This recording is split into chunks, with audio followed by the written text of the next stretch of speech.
సభకు నమస్కారం. సభాధ్యక్షులు, మీ అందరి అభిమాన నాయకులు, నిత్యము మీలోనే ఉంటూ మీ కష్ట సుఖాలు తెలుసుకుంటూ, అధికారం ఉన్ననాడు మీతోనే ఉన్నారు, అధికారం లేనినాడు కూడా మీతోనే ఉన్నాడు. కాబట్టి అద్భుతమైన మెజార్టీతో మొన్న సత్యన్నని గెలిపించారు. సత్యన్న గారికి, సహచర మంత్రివర్యులు పెద్దలు శ్రీధరబాబు గారికి, మరొక మంత్రివర్యురాలు సోదరిమణి సీతక్క గారికి, మొన్ననే కని విని ఎరగని మెజార్టీతో పార్లమెంటుకు పంపించిన సోదరిమణి కావ్య గారికి, అదే రకంగా ఇంకొక సహచర శాసనసభ్యులు నాగరాజు గారికి, అదే రకంగా ఈ టీజీఐఏసీ కార్పొరేషన్ చైర్మన్ అక్క పెద్దక్క నిర్మలక్కకు, ఇంకా ఇంకొక కార్పొరేషన్ చైర్మన్ గారు ఉన్నారు రామకృష్ణారెడ్డి గారు, ప్రకాష్ రెడ్డి గారికి, కలెక్టర్ గారికి, ఎస్పీ గారికి, వేదిక మీద చాలా మంది అధికారులు ఉన్నారు, ప్రజా ప్రతినిధులు ఉన్నారు, ముఖ్యంగా ప్రింట్ అండ్ ఎలక్ట్రానిక్ మీడియా మిత్రులు, ఈ కార్యక్రమానికి హాజరైన మన పార్టీ కుటుంబ సభ్యులందరికీ శిరసవంచి పేరు పేరున హృదయపూర్వక నమస్కారాలు. చాలా సంతోషం. ఒక 2 నిమిషాలు మీ శాసనసభ్యుల గురించి చెప్పాల్సిన అవసరం ఉంది. ఎందుకంటే శాసనసభ్యుడిగా మీ దీవెనలతో గెలిచిన తర్వాత మేమందరం రేవంత్ రెడ్డి గారి మంత్రివర్గంలో మంత్రులమైన తర్వాత నిత్యము ఏదో ఒక పని మీదనే, మీ నియోజకవర్గ అభివృద్ధి పని మీదనే వచ్చేవాడు. మన శాసనసభ్యుడిగా లేనప్పుడు ఎన్నికల కంటే ముందు ఏదైతే వర్షాలు వచ్చి కుంటలు చెర్లు అన్ని తెగి రోడ్లన్నీ తెగితే ఆనాటి ప్రభుత్వము, ఆనాటి శాసనసభ్యుడు పట్టించుకోకపోతే, మీ దీవెనలతో ఇందిరమ్మ రాజ్యం వచ్చిన తర్వాత, మీ శాసనసభ్యుడు గెలిచిన తర్వాత, అన్నా నాకు ఇదిగో 50 కోట్లు ఇస్తేనే ఈ రోడ్లన్నీ బాగుపడతాయి, అన్నా నాకు ఒక 70 కోట్లు ఇస్తేనే ఈ చెరువులన్నీ మరామతులు అవుతాయని అటు ముఖ్యమంత్రి గారి దగ్గరికి, ఈ జిల్లా ఇన్ఛార్జి మంత్రిగా నా దగ్గరికి నిత్యము తిరిగి సాధించుకున్నంత గొప్ప వ్యక్తి మీరు గెలిపించుకున్న మీ శాసనసభ్యుడు. ఇప్పుడు కూడా చూశారు కదా, నాతో కొబ్బరికాయ కొట్టించాడు, సీతక్కతో కొబ్బరికాయ కొట్టించాడు, శ్రీధరబాబు గారితో కొబ్బరికాయ కొట్టించాడు. అంటే పదవి ఎప్పుడూ శాశ్వతం కాదు. పదవి ఉన్నప్పుడు మీలో మమేకం అవటం సర్వసాధారణం. పదవి ఉన్నా లేకున్నా మీకోసం నిత్యము తప్పించే మీ శాసనసభ్యుడు లాంటి మంచి శాసనసభ్యుడు దొరకటం మీ అందరి అదృష్టము అని ఈ వేదిక ద్వారా మీ అందరికీ తెలియజేస్తున్నా.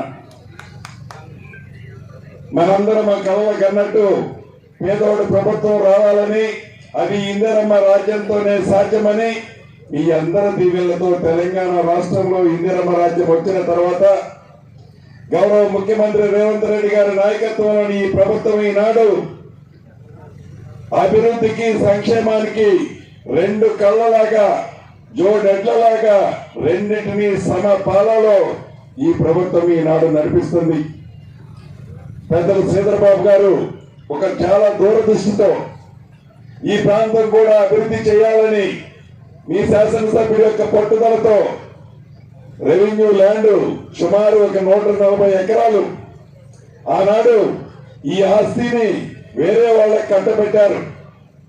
ఆ కట్టబెట్టిన ఆస్తిని నేను మంత్రి అయిన మొదటి 10 రోజుల్లోనే వచ్చి ఎట్టి పరిస్థితుల్లో దాన్ని క్యాన్సిల్ చేయాలన్నని నాతో సంతకం పెట్టించుకొని క్యాన్సిల్ చేసి ఈ భూమిని మీ అందరికీ, ఇక్కడున్న యువతకి ఉపయోగపడే విధంగా ఈనాడు ఈ భూమిని పేదోడి ఆలోచనకు అనుగుణంగా మీ అందరి ఉపయోగం కోసం ఈరోజు ఈ ప్రభుత్వం నిర్ణయించడం జరిగింది. అంతేకాదు, ధైర్యంగా మీరు చెప్పుకునే విధంగా ఇందిరమ్మ రాజ్యం వస్తే మా కళలన్నీ నెరవేరుతాయని ఊళ్ళల్లో చెట్ల కింద కూర్చొని ఏదైతే మాట్లాడుకుంటారో అదే పద్ధతిలో ఈనాడు గౌరవ ముఖ్యమంత్రి రేవంత్ రెడ్డి గారి నాయకత్వంలోని ఈ ప్రభుత్వం పనిచేస్తున్నది అన్నది మీకు తెలియంది కాదు. చెప్పిన మాటలన్నింటినీ తూచా తప్పకుండా అది రైతు రుణమాఫీ విషయంలోనే మీకు ఈ రాష్ట్రానికి పెద్ద భారమైనప్పటికీ ఆనాటి ప్రభుత్వం 7,20,000 కోట్లు అప్పు చేసిన ఆర్థికంగా ఈ రోజు ఇబ్బందులు ఉన్నా ఇచ్చిన మాట నెరవేర్చాలని గౌరవ ముఖ్యమంత్రి రేవంత్ రెడ్డి గారు పట్టుబట్టి 2 విడతలుగా ఇప్పటికే 1,50,000 వరకు మాఫీ చేశాం. ఈ నెలలో 2 లక్షల వరకు సుమారు 31,000 కోట్ల రూపాయల పైచీలకు రైతన్నుల ఖాతాలో జమ చేయబోతుంది మీ ప్రభుత్వం, ఇందిరమ్మ ప్రభుత్వం. అంతేకాదు ఆనాడు రైతులకు ఇచ్చే అనేక కార్యక్రమాల్లో, అనేక పనిముట్లలో రాయితీలన్నిటినీ ఆ ప్రభుత్వం మర్చిపోతే ఈ ప్రభుత్వం ఒక్క రైతు రుణమాఫీ కాదు, రైతు భరోసానే కాదు, రైతులకి పంటకి ఇన్సూరెన్స్, కొనుగోన్న పనిముట్ల మీద రాయితీలు, విత్తనాల మీద రాయితీలు, ఇలా ప్రతి అంశాన్ని ఈ రాష్ట్ర ప్రభుత్వం రైతును రాజు చేయాలని నిజంగా తలంచి ఈనాడు రైతుల పక్షపాతిగా ఉండి మీ ప్రభుత్వం, ఇందిరమ్మ ప్రభుత్వం. సోదరుడు సత్యనారాయణ గారు కొన్ని మాటలు అడిగాడు. సత్యన్న 2 విషయాలను అడిగాడు. అందుట్లో ఈ వేదిక మీద నుంచే కలెక్టర్ గారిని కూడా ఆదేశిస్తున్నాను. ప్రభుత్వ భూమి, రెవెన్యూ భూమి ఏదైతే ఉందో యుద్ధ ప్రాతిపదిక మీద ఆ భూమిని సర్వే చేయండి. వచ్చే నెలలోనే, లేకుంటే 2 months లో మళ్ళీ ఒక ప్రోగ్రాం పెట్టుకుందాం.